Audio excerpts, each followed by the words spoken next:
Hey everyone, hello from Lipetsk. So I'm here again in Lipetsk hanging out, and we've had quite the bad thunderstorms today. So my electricity's went out 3 times. I was inside and I watched the lightning strike, and my power went out immediately. And so here it is now, almost 8 o'clock, and the power went out for the third time. And I was on my phone reading the news, and I was trying to find information about Terry Bradshaw, and I came across this article that talked about how my area in Lipetsk, that they are restoring the power. They will ensure that all power is restored to restored to every single person in Lipetsk. As I was reading it, power went out. So I decided to come out here and do a video. You can still see some of the remnants of the storm, but it's been like this all day. I woke up with no power, and then it came on, then it went off, it came on, it went off. But here I am. And most of the time when I'm in Russia, I am in Moscow. I'm not really hanging out here unless my wife is here, but she's not. And I'm here because I had some things to do with the remodeling, and that's done. But I got some good news. I want to keep it secret for now until I can celebrate, because if I can't celebrate, I don't want to share. But I'm doing something that's really good that I have to do on my future being here in Russia. But one thing I wanted to share a little bit about, some of my American friends have asked, is the situation with the gas here. And it's also a reason why I'm here. I really could just go to Moscow and come back for my appointments, but I am afraid to drive there because it's difficult to get gas here. And I don't say difficult; it's not impossible, but oh, there's lightning. Just to give you an example, most time during the day, most gas stations are closed. They don't have gas. And then a few that do have gas, it's probably about 30 cars, which is probably a half hour to an hour to wait. And I'm just not going to do that. I'm way too lazy. I did get up once just to test the theory to make sure I was okay. I got up at 2 in the morning and drove to a 24-hour gas station, and there was nobody.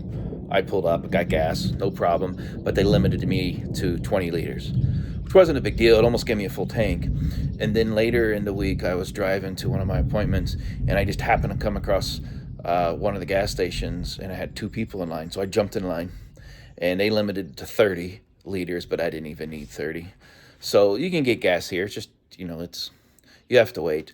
But I'm really afraid to go to Moscow. I usually drive my car there because my car has a range of about 500 to 550 kilometers, and it takes about 500 kilometers to get to, or yeah, it takes about 500 kilometers to get to my part of Moscow where I live. So that's it. If there's going to be a big problem on the M4, I don't want to be stranded. And once I get to Moscow, I usually don't use my car. I park it, and I don't drive it again until I come back to Lipetsk. So I don't think it's smart to do. So I'm going to wait until my appointment's done and take the train there. Normally, I enjoy at least the freedom of going when I want. Now, to get to the train station, I live 37 kilometers outside of the center of Lipetsk. So getting there is not that easy. I can get a bus. There's a bus from my village every 3 hours, and then that goes to my next town, which is Borinskoye. I can go to there, and then there's a bus that takes you to the central bus station, and another bus to the train station. So it's normal, not something I want to do. Obviously, it's much better to have a car, but that's what I'm going to have to do in order to go to Moscow. So I figured I'll wait. I could go do that, come back, then do an appointment, then go back to Moscow, but I don't know. I figure it's a lot, but unfortunately, I'm here in Lipetsk, and the best time to be in Moscow is the summer.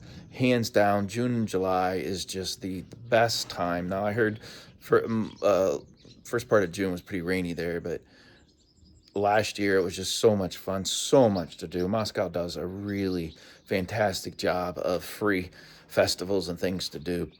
It's great, but I'm here. I mean, it is beautiful, and the weather for today's been horrible, but for the most part, the weather here has just been amazing. Very nice, cool. I've had the air conditioning on a couple times, but I have a split system here, which is nice because you can turn it on when you're cooled off. You turn it off. You don't have to have it running 24 hours like in the U.S. But it's been nice, and of course, I've been using my deck here as much as possible. But it's still boring here, and my friends are like, Dan, come into the city, let's go have lunch. And I'm like, guys, I don't know, maybe I'm just a little nervous. I don't want to use up all my gas. I have 3 more appointments I have to do over the next 2 weeks here, and I have enough gas to do all 3. And yes, I can go out at 2 in the morning and get gas again, but I don't know, I've just been a little apprehensive. So if you're reading stuff from the US about the gas issues here, it's definitely true. I think some of it is orchestrated. Not the cause, of course, the drones are the cause, but I think that they are dealing with the gas situation that they see fit. What I mean by that is I think they're deciding who gets gas and when they don't, or when and how much. So I think the limits are just because they're strategizing, making sure that where they think they want and needed it gets there. Of course, that's not good for, normal people, common people, but that's what it is. Try not to get involved in any of that stuff. I'm just trying to live my life, and I want to live it in Moscow, not Lipetsk. Don't tell anybody, but Moscow, Moscow. I don't want to be in Lipetsk, but it's okay. If my wife was here, I'd be happy. Of course, if my wife was here, I'd be doing all kinds of work. All this you see out here, she would make me dig up. I'm sure of it. But I have a nice weed eater here, and I was going to weed eat it all, and she told me I need to pull it out by hand. She goes, I can cut the grass, but I have to pull the weeds out by hand. And you can see that. Yeah, that's not happening. She confuses me all the time for a handyman, a contractor, and now she confuses me for a gardener. I went to school so I could use my hands for writing or typing. I have no intentions of doing all that manual labor. And when she was here, I did some. I'm not gonna lie, we did some work, but she's not here, so I'm not doing that. Unfortunately, my favorite activity I can't do either, and that's being on the computer or watching TV. So I decided to come out here since I got nothing else to do. And I was just about to make me a nice cup of coffee on my nice Bosch cappuccino coffee machine, make a nice cappuccino, and the power went out. I guess it's life. So I thought I'd come out here, take a break, and chit chat with you. All right, see you, everybody.